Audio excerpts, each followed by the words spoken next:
Hello and welcome to Findlay Designs. Today's video is a quick video on how I created this dripping resin style bowl. The dripping resin was actually a mistake. I moved it too soon, so I just wanted to show this one and what happens when you move it too soon. So I've started out with placing some plastic on an upside down plastic container and just literally just pouring the orange and I think it's steel grey on there, and then just some white, and I'm using some mineral turpentine to move the resin around a little bit, because when working on plastic you can't blow it around too much and give it too much heat because you'll melt the plastic. So by using a little bit of mineral turpentine you can actually manipulate the resin a little bit and get it to move like so, and then just applying a small amount of heat you can then get a bit of movement and a little bit of cells happening. So I find that using mineral turpentine works quite well. Now you can also try using white spirits, methylated spirits or anything like that, and seeing what effects you can get with that also.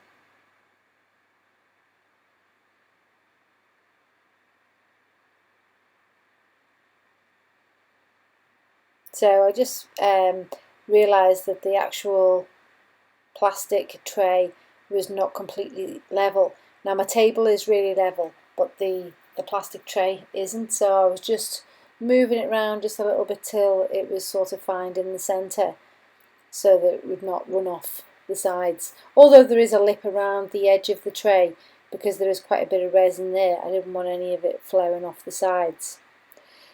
Also, because this tray dips down in the middle, you get a thicker layer of resin in the centre, which cures much faster than the outer side.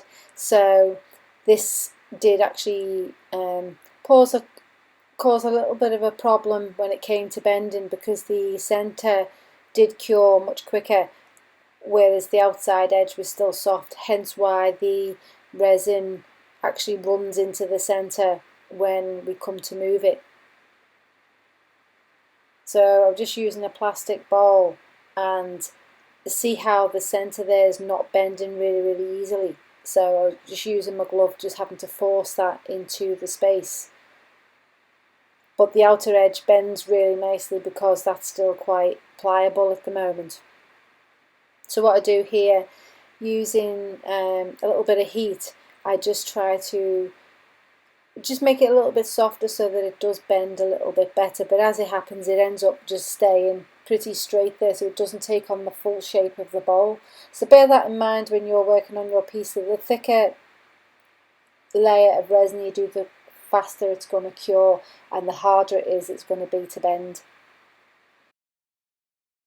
So as you can see from here, this is the cured piece the next day, and you can see around the edges how the resin has run down onto the base. You can also see how the centre has pushed the resin out more to the outer edges, because that was curing much faster than the edges. So this was an interesting effect that, you know, I wasn't expecting, because obviously the resin itself was curing at different stages because it was in different thicknesses.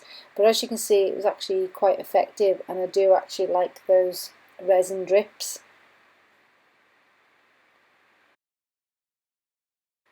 As always, you'll find a list of the products used in the description below. You'll also find handy links to my Instagram, Facebook groups, Facebook page, website, etc, etc. You'll also find links to my Essential Beginners Resin Guide, and my links to the paperback book and the ebook. So again, they're all in the description below. If you like this video and would like to see more resin ideas, then please subscribe to my channel, and better still, go and browse my other videos. I have plenty of ideas to keep you inspired. So until the next video, bye for now.